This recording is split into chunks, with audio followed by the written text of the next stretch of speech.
It's a quiet evening, the kind where the air feels heavy and the streetlights flicker like they're tired of doing their job. A black car sits outside a small cafe, parked neatly, its surface reflecting the dim glow of neon signs. Inside the car, Christopher Walker, a middle-aged black man, leans back in his seat.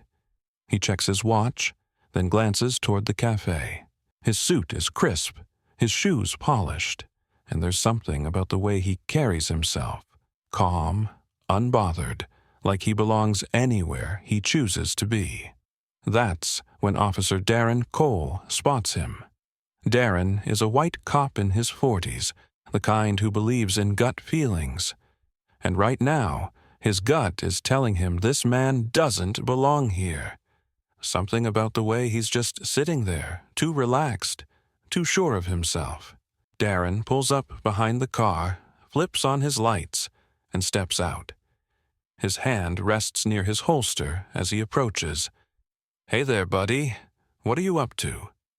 Christopher looks up, his expression neutral, just waiting for someone. Darren smirks. "Yeah? You sure about that?" Christopher stays calm. "Is there a problem, officer?" Darren doesn't like the way this guy talks. Too smooth, too confident. He leans in closer. "I don't know. You tell me. This isn't really a spot folks like you hang around." Christopher's face doesn't change. He just exhales slowly. "Folks like me?" Darren shrugs. "You know what I mean." Christopher doesn't react, and that only fuels Darren's irritation. He steps even closer. "You know, guys like you think you can do whatever you want. Walk around like you own the place." And then, just like that, Darren spits. Right on Christopher's polished shoe. The street feels silent. Christopher doesn't move, doesn't flinch, just stares. His eyes locked onto Darren's, like he's waiting. Then sirens. Another police cruiser pulls up fast. A sergeant steps out. The moment his eyes land on Christopher, his face goes pale. "Cole, what the hell are you doing? Do you even know who that is?" Darren scoffs. "Some big-shot lawyer?" The sergeant swallows hard. "That's Christopher Walker, your new police chief." Darren's smirk fades. His world just flipped upside down. Darren stands there, frozen. He blinks like he didn't hear that right. "What?" The sergeant steps forward, his voice tight. "I said that's Christopher Walker, our new police chief." Christopher hasn't moved. He's still standing there, still looking at Darren, still waiting. Darren's mouth feels dry.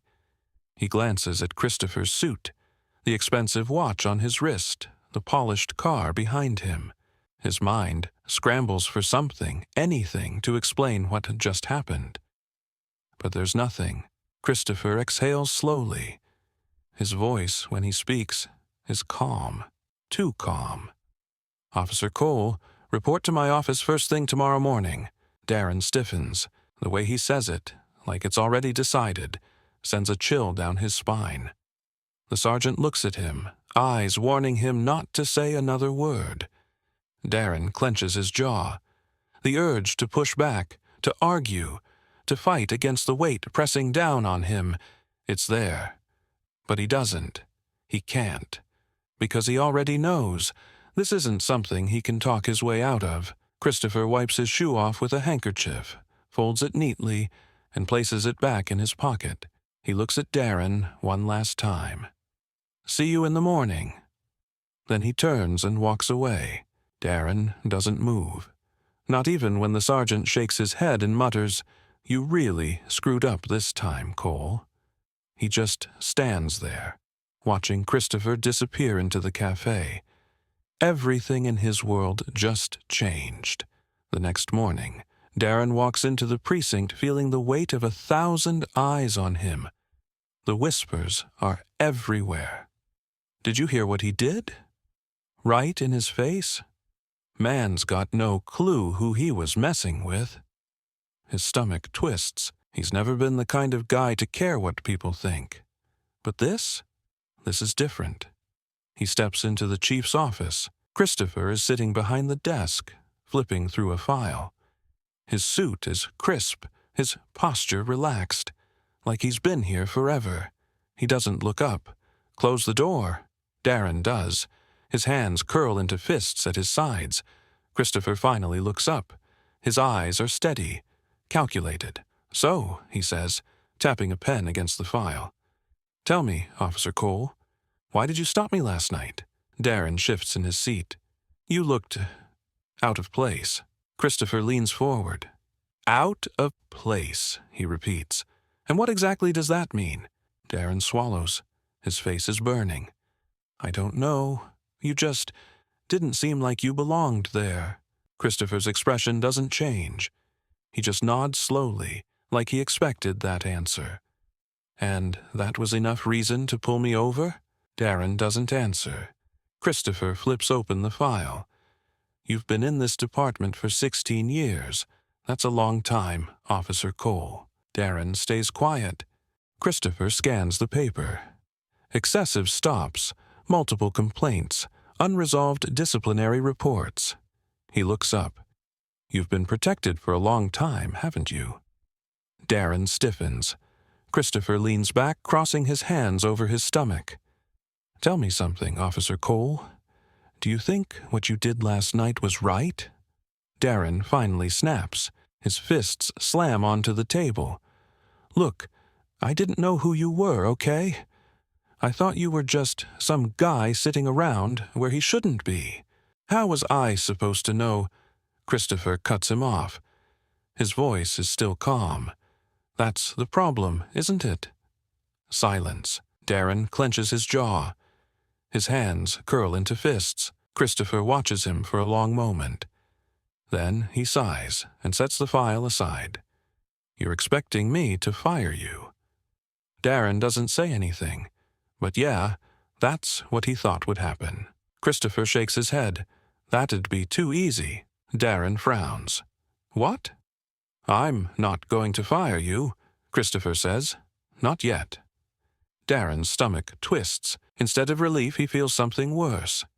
Christopher folds his hands. "You're going to learn what it really means to be a cop." Darren's blood turns cold. "You're going to community service. You're going to work in the neighborhoods you avoid. You're going to sit with the families who have been on the other side of a police encounter. And you're going to understand exactly why this department needs to change." Darren shakes his head. "You can't." "I can." Christopher stands up. "You think you know the law? Then follow an order. You start today." Darren stares at him, anger boiling in his chest. This wasn't how this was supposed to go. But one thing is clear. Christopher Walker isn't just here to lead. He's here to change everything. Darren sits in his patrol car, gripping the steering wheel so hard his knuckles turn white. The whispers at the precinct. The way people looked at him. Like he was the dumbest man alive. He can't shake the feeling crawling under his skin. He wasn't supposed to be here, not in this position, not answering to a man like him. His radio crackles. "Cole, report to headquarters. Chief Walker is waiting." The voice is flat, but Darren knows what it really means. Get ready. He doesn't have a choice. Inside the precinct, Darren walks down the hall, past the same officers he's worked with for years. They look at him differently now. Some of them shake their heads. A few smirk like they saw this coming. No one defends him. His stomach tightens. He reaches the door to the chief's office and pauses. Takes a breath, then steps inside. Christopher Walker sits at his desk, flipping through a file. He doesn't look up. Darren shifts on his feet. He's never been nervous in his own department before. Finally, Christopher closes the file and looks at him. "You're late." Darren stiffens. "I..." Christopher holds up a hand. "Save it." Silence stretches between them. The tension is thick enough to choke on. Christopher leans forward, folding his hands. "Last night, you spat on me." Darren swallows hard. Christopher tilts his head. You assumed I was just another black man in the wrong place. Tell me, Officer Cole, do you make a habit of treating all civilians like that? Or just the ones who look like me? Darren's jaw tightens. I didn't. Christopher cuts him off. Say it. Say you didn't mean it. Darren presses his lips together. Christopher nods like he expected that. That's what I thought. He picks up Darren's file, slaps it onto the desk. This is your record, Officer Cole. Darren's stomach twists. Christopher flips through the pages. Unresolved complaints, use of force, unnecessary stops, all brushed under the rug. He closes the file. But not anymore. Darren tenses. What are you saying? Christopher stands up, slowly. I'm saying things are going to change. And you're going to be the first one to learn what that means. Darren shakes his head. You want to fire me? Just do it. Christopher steps closer. Fire you. He shakes his head. That's too easy. Darren frowns. Christopher crosses his arms. You're going to see what policing actually looks like. Not from behind a badge. Not with a gun on your hip. But from the other side. Darren glares at him. You can't. I can. Christopher's voice is firm. You're going to spend 6 weeks working with the community you ignore. You're going to meet the people you've treated like criminals before you knew their names. Darren scoffs. You want me to babysit a bunch of... Christopher slams his hand onto the desk. Darren shuts up. Christopher's voice is low, steady, controlled. You think this is a joke? You think what you did last night was some harmless mistake? Darren doesn't answer. Christopher steps back. Report to Sergeant Lewis at 8 a.m. He'll give you your assignment. Darren stares at him. And if I refuse?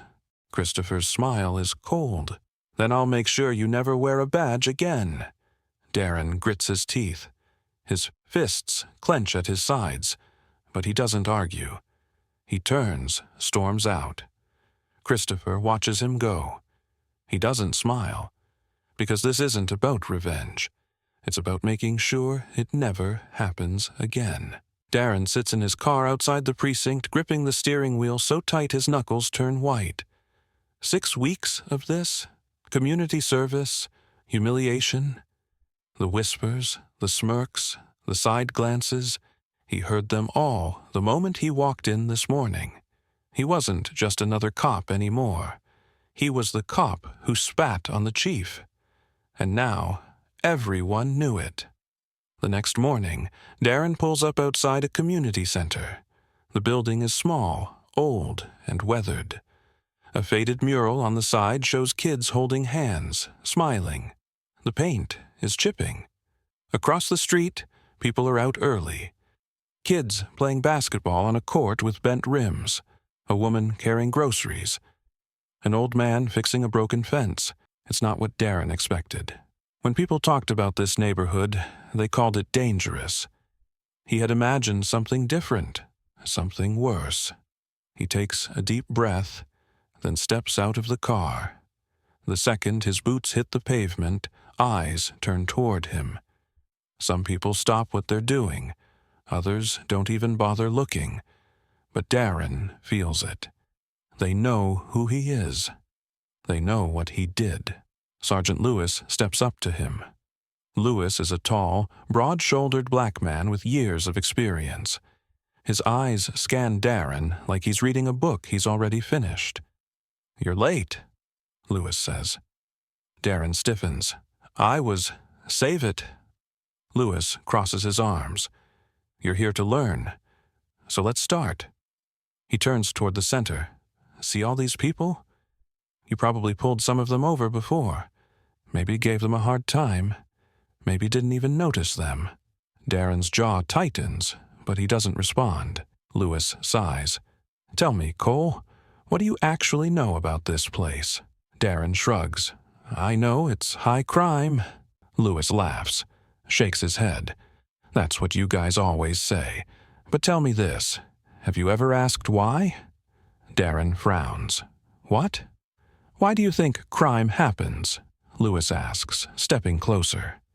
You think people wake up one day and say, "You know what? I feel like breaking the law today?" Darren doesn't answer. Lewis gestures around. You see her?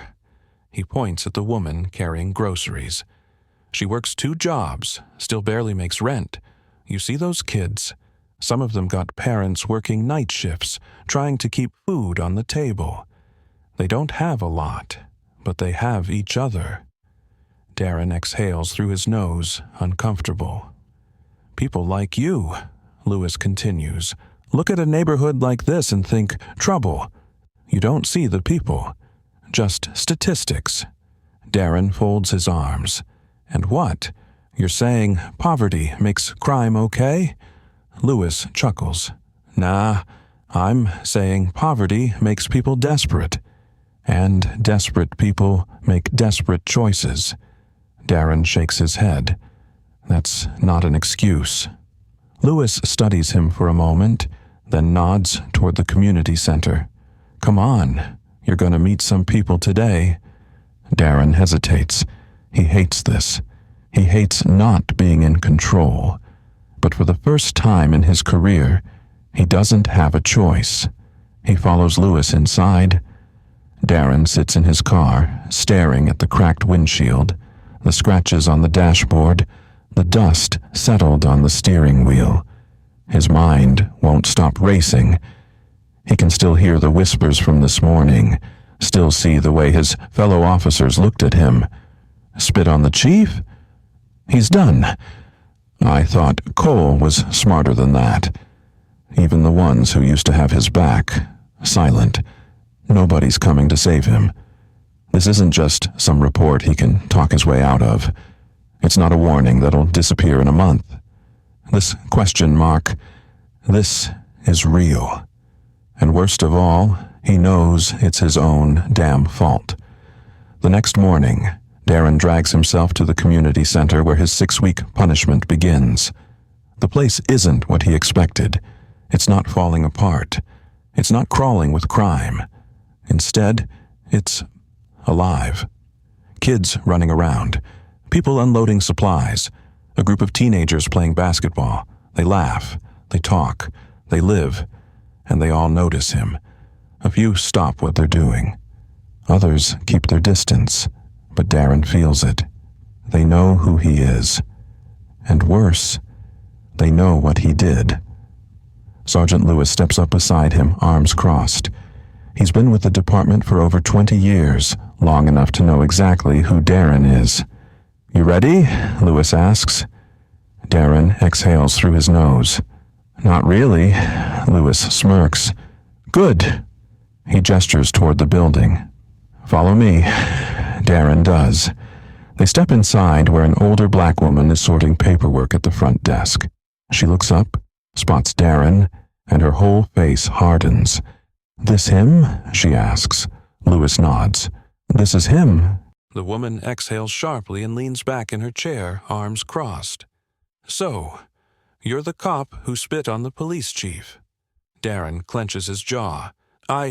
No. She cuts him off with a wave of her hand. I don't want to hear it. Darren tenses. She shakes her head, looking at Lewis. And he's supposed to be working with us? Lewis shrugs. Chief's orders. She stands up, grabs a clipboard. Fine, but he's not going to stand around looking useless. We got work to do. She marches toward the door, and Darren has no choice but to follow. Outside, the street is alive with movement. A man sits on his porch, waving at a neighbor. A woman pulls a grocery cart down the sidewalk. Kids chase each other around a parked car.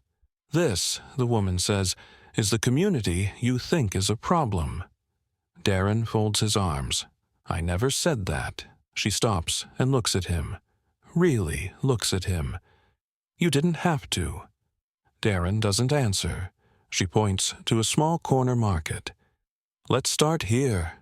Inside the small shop, shelves are stocked with canned goods, chips, and soda. The shop owner, a black man in his 60s, stiffens the moment he sees Darren. It's instant. The way his shoulders square up, the way his hand freezes on the register. Darren notices it. It's subtle, but it's there. "This is Mr. Harris," the woman says. "He's run this shop for 30 years. Darren nods. "Nice place." Mr. Harris doesn't nod back. Instead, he leans forward on the counter, voice low. "You ever think about what it's like?" Darren frowns. "What?" Mr. Harris doesn't blink. "Watching your son walk out the door every morning and wondering if he's going to come back?" Darren blinks. "You pull someone over for something stupid," Mr. Harris continues. "You mess with them just because you can. And the next thing you know, they're gone." Darren stiffens. "I've never—" Mr. Harris laughs, but there's no humor in it. "Sure, maybe not you. Maybe just someone like you." Darren doesn't respond, because for the first time he doesn't know what to say. The next few days are brutal. Everywhere he goes, people stare at him, some with curiosity, some with outright disgust. Some won't even look at him. And Darren feels it. The weight of being the outsider, of being the problem, of being the guy no one trusts. He's never felt this before. He's always been the one people respect, the one who could walk into any room and be in charge. But now, he's just another face people avoid. At night, he can't sleep. He keeps thinking about Christopher's face, about how calm he was. Too calm, like he'd been through this 1,000 times before. And Darren wonders, for the first time, if that's because he has. Maybe this is just one bad week for Darren. But for Christopher, this has been his entire life. By the end of the week, Darren is exhausted. The work isn't physically hard. It's not like walking a beat or chasing down suspects, but it's mentally exhausting. Because every person he meets has something to say. A story, a frustration, a reason why they don't trust cops like him. And Darren, he doesn't have a defense anymore, because he's finally listening.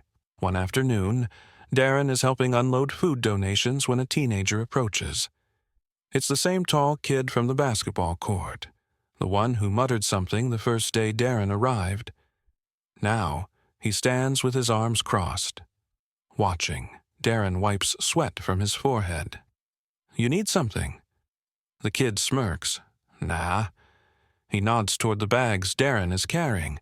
"Just never seen a cop actually working before." Darren pauses, then slowly nods. "Yeah," he mutters. "Me neither." The kid raises an eyebrow, like he wasn't expecting that answer.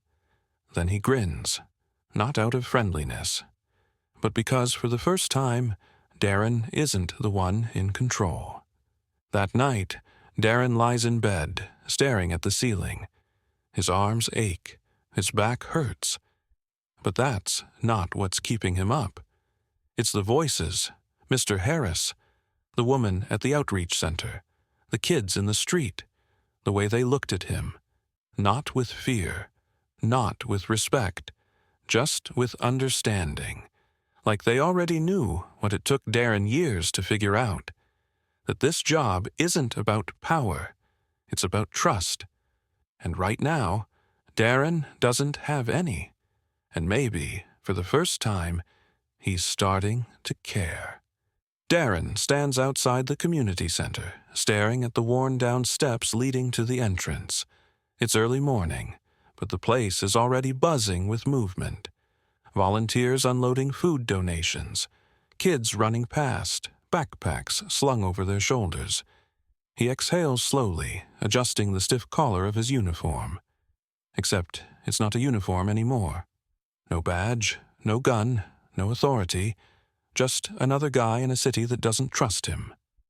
Behind him, Sergeant Lewis steps up. "Ready for today?" Darren doesn't answer right away. He wants to say yes, but the truth is, he doesn't know if he ever will be. Lewis smirks. "Come on then, time to get to work." Inside, the air smells like coffee and cleaning supplies. Volunteers move through the hallways, carrying clipboards, making sure everything runs smoothly. Darren follows Lewis into a small meeting room. There are already a few people inside, a mix of locals and a couple of familiar faces from the precinct. At the head of the room, Christopher Walker stands. The moment Darren sees him, his stomach tightens. Christopher looks just as he did that first night, calm, controlled, unreadable. "Take a seat," Christopher says. Darren does, keeping his shoulders squared, his face blank. Christopher folds his hands. Today's discussion is about policing in this community, about how we got here, about what needs to change. His gaze locks onto Darren. "And you're going to listen." For the next hour, Darren listens. He listens as people tell their stories.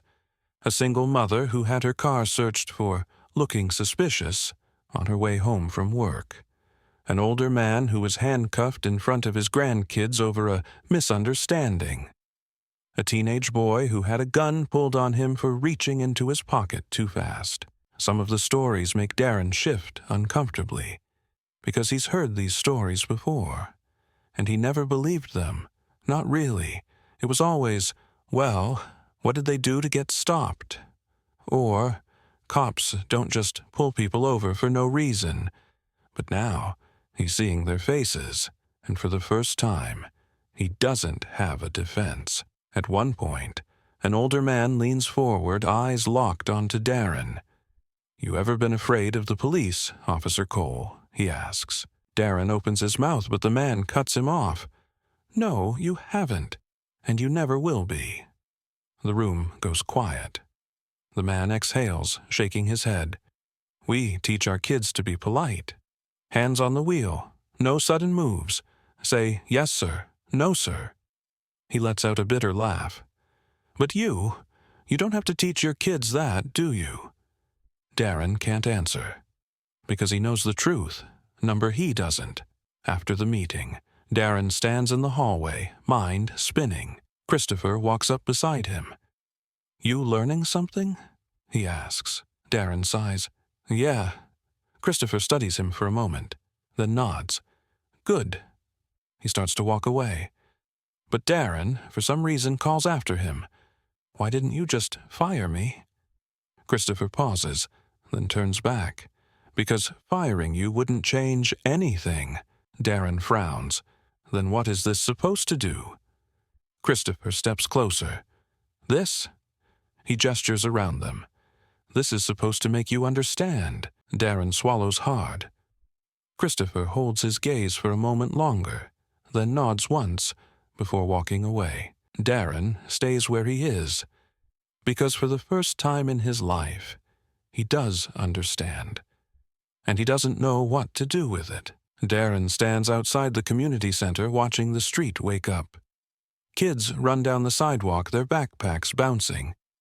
A man unloads groceries from his trunk while his neighbor helps. A woman waters the plants on her front porch. It's been 4 weeks since he started here. 4 weeks of walking into places where nobody wanted him.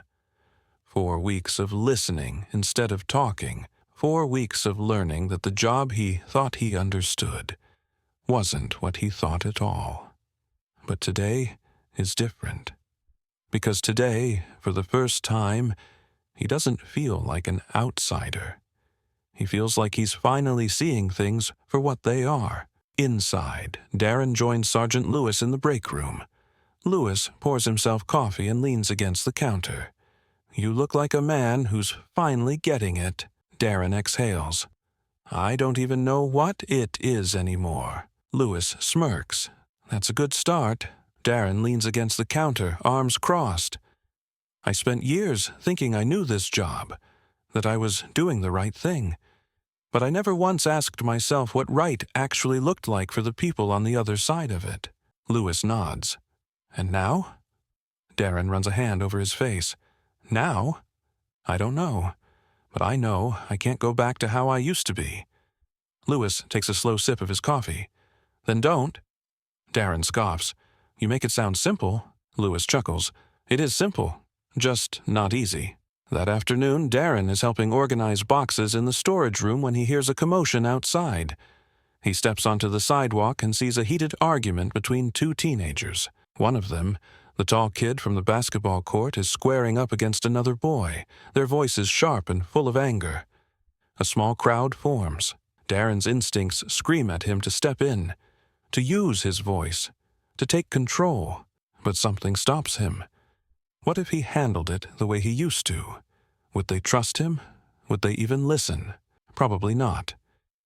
So instead of barking orders, Darren walks up to Sergeant Lewis. Lewis doesn't look concerned, he just watches. Waiting, Darren lowers his voice. What do we do? Lewis raises an eyebrow. We? Darren hesitates, then nods. Yeah, we. Lewis smirks. We let them handle it. Darren frowns. What? Lewis gestures toward the crowd. Just wait. A few seconds later, an older man steps in.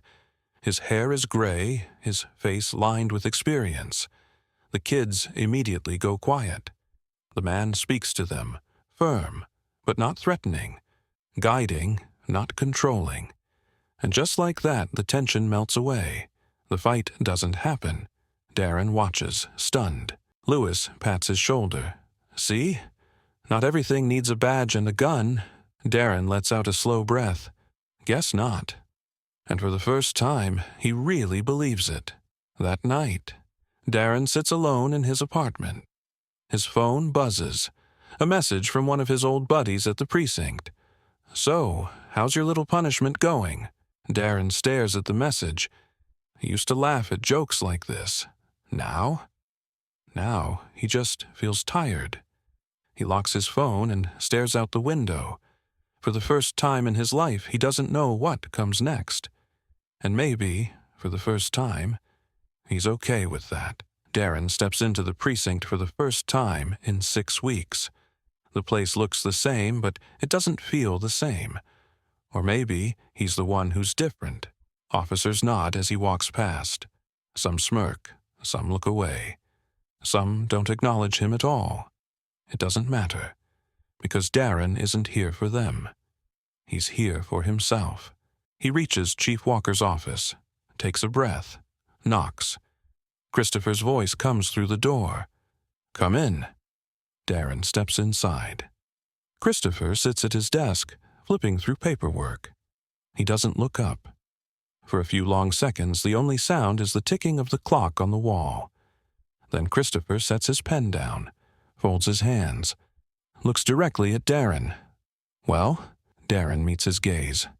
For the first time, he isn't thinking about how to defend himself or how to justify what he did.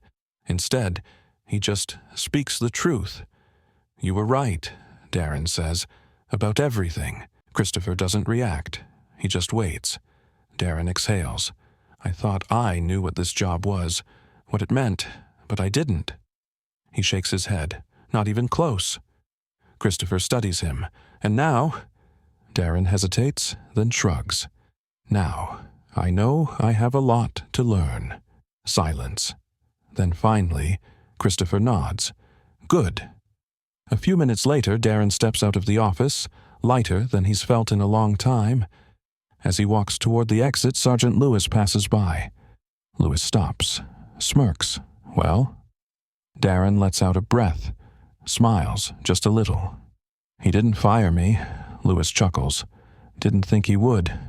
Darren nods. Neither did I. And for the first time in years, he's okay with starting over. Outside, the city moves like it always does. But for Darren, everything looks different now. And maybe, just maybe, this is only the beginning. If this story made you think, share it. Conversations like these matter. We all have a role in making change happen, whether it's listening, learning, or speaking up when it counts. Let's talk about it. Let's challenge our perspectives.